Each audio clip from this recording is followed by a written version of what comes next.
good afternoon or morning, whatever it is where you're at.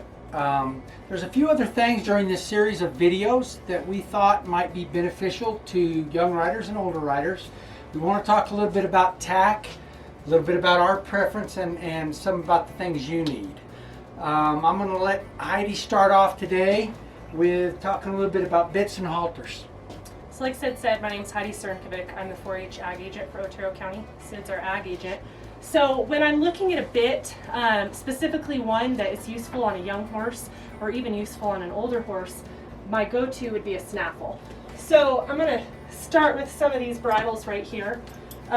This bit right here is a D-ring, a Western D-ring snaffle. Has a ball hinge on it.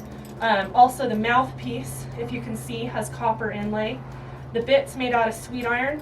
It has some good weight to it. Some specifics that I look when I'm putting together a rig to ride my horses in, especially younger horses, is I want a brow band.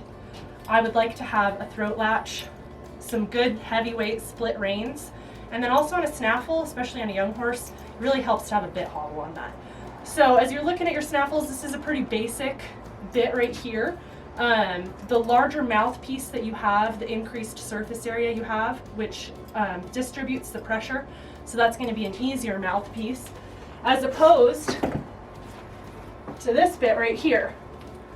This bit is what we would call an O-ring snaffle, but it has a half-breed mouthpiece. So the center of this has a twisted wire, and then the outside of this that sits on the horse's, the side of their mouth, is going to be smooth. So these snaffles operate, as you can see, kind of almost with a hinged nutcracker type action, working mostly on the bars and the tongue of the horse's mouth.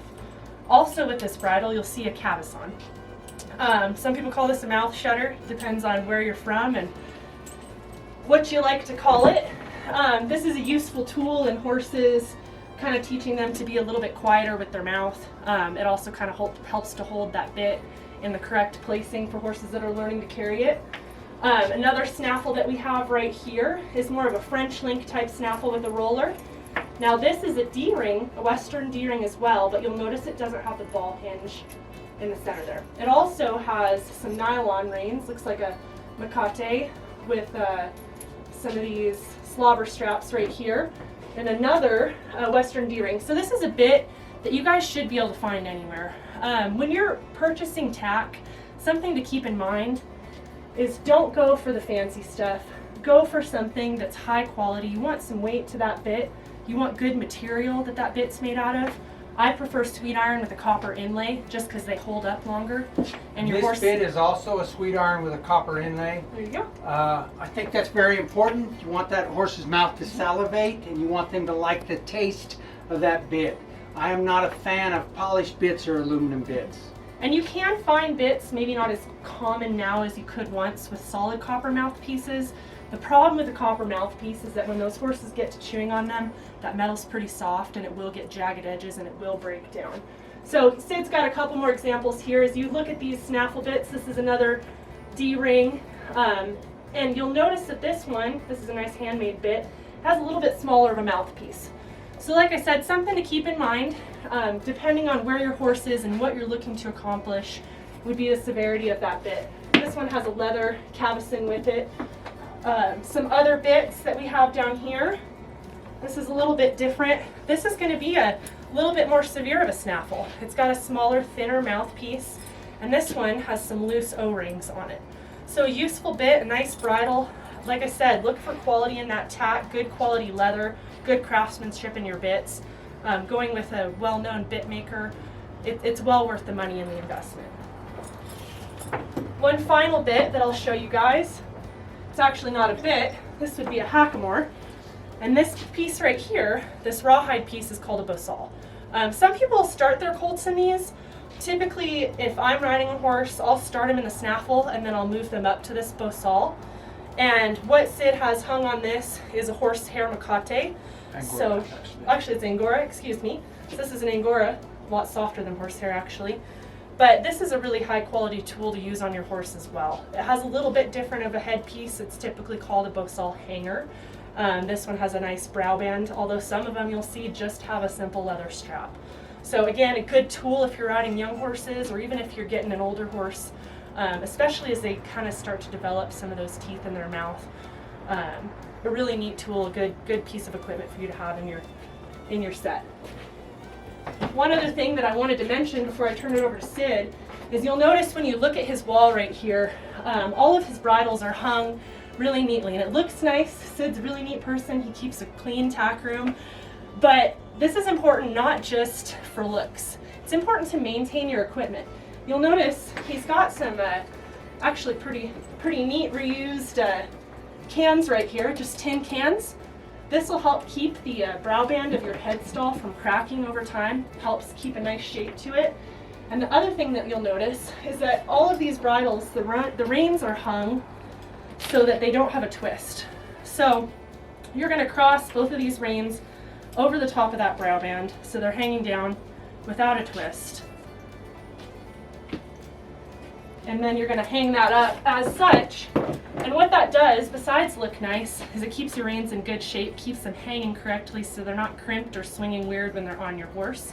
A straight line is going to be the most direct way to communicate with your horse, and it's going to keep your leather in better condition. So with that, I'll turn it over to Sid. He's got a couple other equipment types to share with you. Okay, thank you, Heidi. So as you can tell, a lot of the stuff I do is homemade. Some of these head stalls I have made. This used to be a split ear head stall. I don't like it. I built the brow band and put a throat latch in it. This is stuff I put together over many years. And the way I've made it last is I'm really fanatical, anal, whatever you want to say, about keeping my tack a certain way, whether it's my saddles, my blankets, or whatever. If you buy a fairly decent quality tack, these are good heavy split reins. They're not super expensive, but they're not the cheap kind either. This particular set's probably 20 years old. I oil them regularly. I use them over and over again. And so to make your stuff last, just be smart about it and take good care of it. Every once in a while I'll go through and soap everything and re-oil it. We're going to talk about halters, and we're going to talk a little bit about pads. So I noticed, if you notice in all the videos we've done, pretty much all the horses we've used have had a simple rope halter where the lead ties directly onto the halter. Years ago, I used to use a simple nylon buckle halter, and you can tell by the stiffness of this one, it hasn't been used in many years. There's reasons I like the rope halter. One of them is, Heidi will attest to this in one of her videos about how it makes contact, but also there's no snaps. When you take it, this is an excellent made leather halter. I've had this since I was a kid. My dad got it somewhere. It's huge. It was for a larger horse. I used to have a great big mule I used to use this on. Great halter. I don't use it on my young horses. I don't want to put a metal snap in a metal ring and have that banging under their jaw all the time. I want to make a halter as soft and as natural on the horse's face as I can, while at the same time giving me all the control I want. And that's why I like rope halters. It's your preference. You're welcome to use what you want, but I am a big fan of using just rope halters. The other thing I'm a fan of is we talk about this. Heidi's going to later talk a little bit about tying up and the proper way to tie a horse up. I tie up all my colts.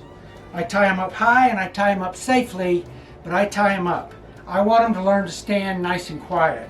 And a good rope halter is absolutely the strongest, best thing you can tie one up with.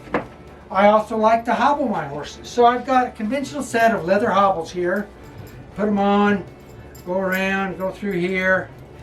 And then I would buckle that around the front cannons on both feet on a horse. I carry these on my saddle 24/7. I always got a set of hobbles. But to start my colts, I don't want to scurf them. I don't want them to get hurt that first time. This is simply a wore out, busted lead rope that I took apart and rebraided. So it's cotton, it's not nylon. It's heavy enough, it's good and strong.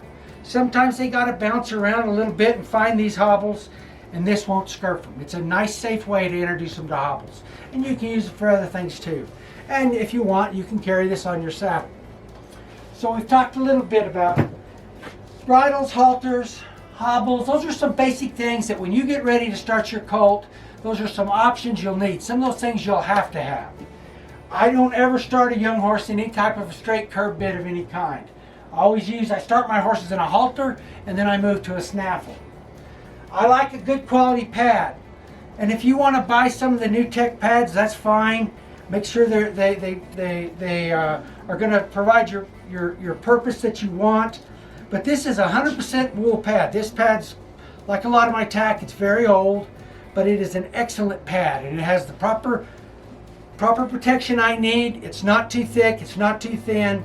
And this single pad by itself has been a lot of miles. And I clean it, take care of it. But this is the type of pad I like. I also will use just some cheap cotton pads I've had for years. I'll take them to a car wash and wash off some of that old hair.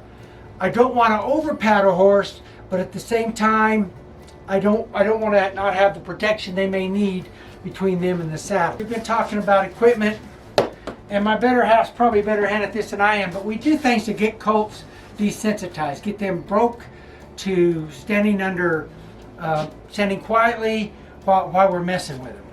And we do aids to help them. Some folks will use feed sacks, and I do that.